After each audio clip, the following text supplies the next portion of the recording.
بسم اللہ الرحمن الرحیم۔ السلام علیکم ورحمۃ اللہ وبرکاتہ۔ سامعین مکرم، آج کی اس ویڈیو میں اصحاب الاخدود کا واقعہ آپ کی خدمت میں پیش کریں گے، تو اس سے قبل آپ سے گزارش ہے کہ آپ ہمارے چینل کو سبسکرائب کریں، ویڈیو کو لائک کریں اور شیئر کریں۔ سامعین مکرم، اصحاب الاخدود کا واقعہ بڑا ایمان افروز اور سبق آموز واقعہ ہے۔ اصل میں اس کا ذکر قرآن کریم میں ہے، تفصیلی واقعہ حدیث شریف میں ہے۔ حدیث پاک میں آتا ہے، حضرت صہیب رومی رضی اللہ تعالی عنہ سے روایت ہے کہ رسول اللہ صلی اللہ علیہ وسلم نے ارشاد فرمایا، پچھلی امتوں میں ایک بادشاہ تھا، اس کے پاس ایک جادوگر تھا۔ جب وہ بوڑھا ہو گیا تو اس نے بادشاہ سے کہا کہ میں بوڑھا ہو گیا ہوں، میرے پاس کسی لڑکے کو بھیج دیجئے تاکہ میں اسے جادو سکھا دوں اور میرے بعد وہ اس کام کو جاری رکھ سکے۔ بادشاہ نے ایک کم عمر لڑکے کو جادو سکھانے کے لیے جادوگر کے پاس بھیج دیا۔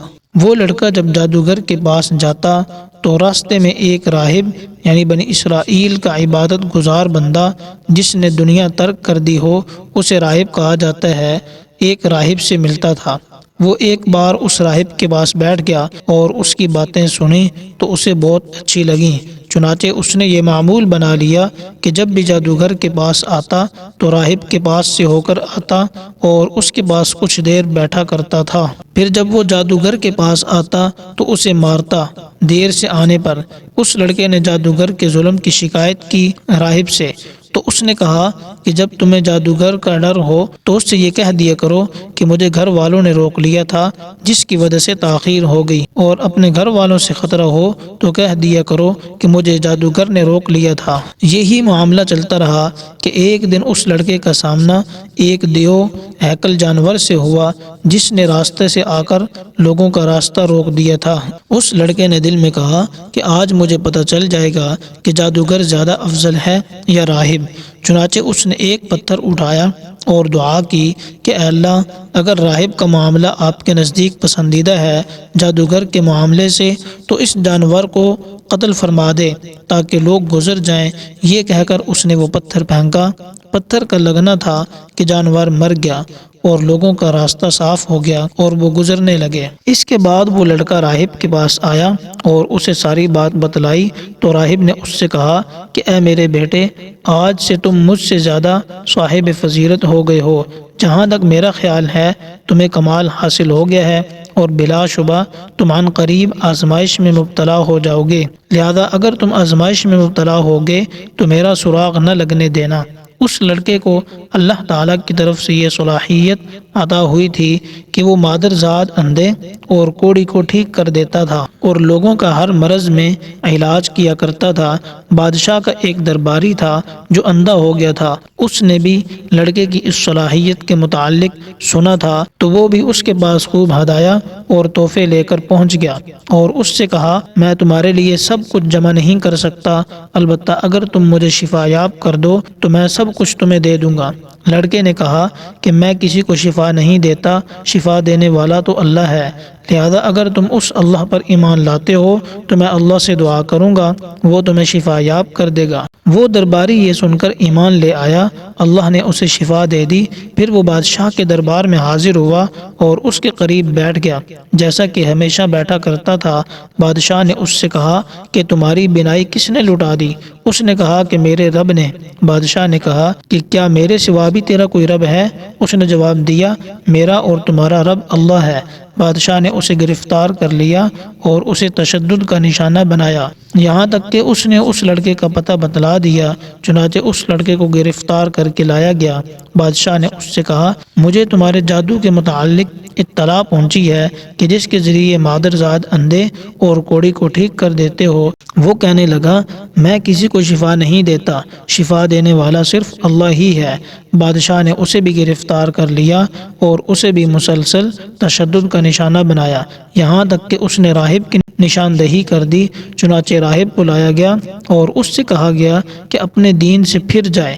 اس نے انکار کر دیا تو بادشاہ نے ایک آرا منگوایا اور اس آرے کو راہب کے سر کے بیچوں بیچ رکھا اور درمیان سے اس کو چیر ڈالا اور دونوں ٹکڑے علیحدہ ہو گئے۔ اس کے بعد بادشاہ کے درباری کو لایا گیا اور اس سے بھی کہا گیا کہ اپنے دین سے پھر جائے۔ اس نے بھی انکار کر دیا تو اس کی بھی سر کی مانگ پر رکھ کر آرے سے چیر ڈالا اور اس کے بھی دونوں دھڑ گر گئے۔ پھر اس لڑکے کو لایا گیا اور اس سے کہا گیا کہ اپنے دین سے پھر جا۔ اس نے انکار کیا تو اسے بادشاہ نے اپنے آدمیوں کی ایک جماعت کے حوالے کیا کہ اس کو فلاں فلاں پہاڑ پر لے جاؤ۔ تم جب پہاڑ کی چوٹی پر پہنچ جاؤ تو اگر یہ اپنے دین سے پھر جائے تو ٹھیک ہے، ورنہ اسے وہاں سے نیچے پھینک دو۔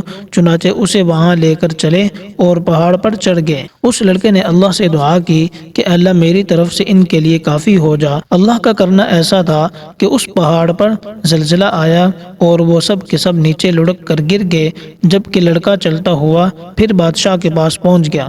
بادشاہ نے اس سے کہا کہ تیرے ساتھ جانے والوں کے ساتھ کیا ہوا؟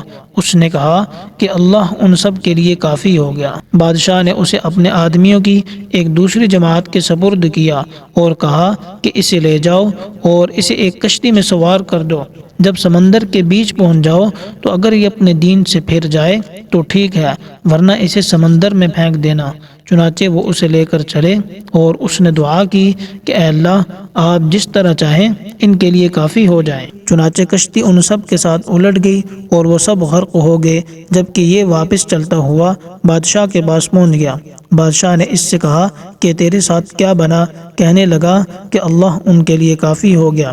پھر اس نے بادشاہ سے کہا کہ تو مجھے قتل نہیں کر سکتا، یہاں تک کہ جیسا میں کہوں ویسا کر۔ بادشاہ نے کہا کہ وہ کیا؟ کہنے لگا سب لوگوں کو ایک بڑے میدان میں جمع کر اور مجھے سولی پر چڑھا دے، پھر میرے ترکش سے ایک تیر لے اسے کمان کی تانت پر چڑھا، بسم اللہ رب الغلام کہہ کر مجھے تیر مار۔ اگر ایسا کرے گا تو مجھے قتل کرنے میں کامیاب ہو جائے گا، اس کے علاوہ تو مجھے قتل نہیں کر سکتا۔ بادشاہ نے سب لوگوں کو ایک وسیع میدان میں جمع کیا، لڑکے کو سولی پر چڑھا دیا، اس کے بعد ترکش سے تیر لیا اور تیر کو کمان کی تان میں رکھا، پھر کہا بسم اللہ رب الغلام اور یہ کہہ کر تیر اسے مارا۔ وہ جا کر سیدھا لڑکے کی کن پٹی پر لگا۔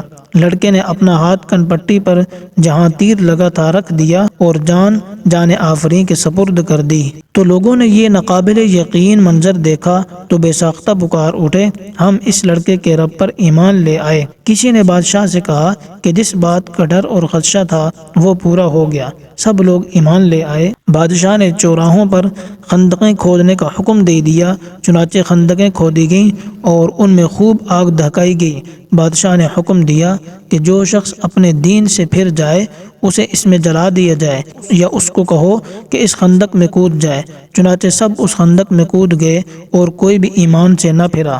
تو سامعین مکرم، یہ ایمان افروز اور دلچسپ قصہ احادیث کی متعدد کتابوں میں متعدد صحابہ کرام سے مروی ہے۔ تو امید کرتا ہوں کہ آپ کو یہ واقعہ پسند آیا ہوگا۔ اگر آپ کو یہ واقعہ پسند آیا ہے تو آپ اسے لائک کریں اور شیئر کریں۔ السلام علیکم ورحمۃ اللہ وبرکاتہ۔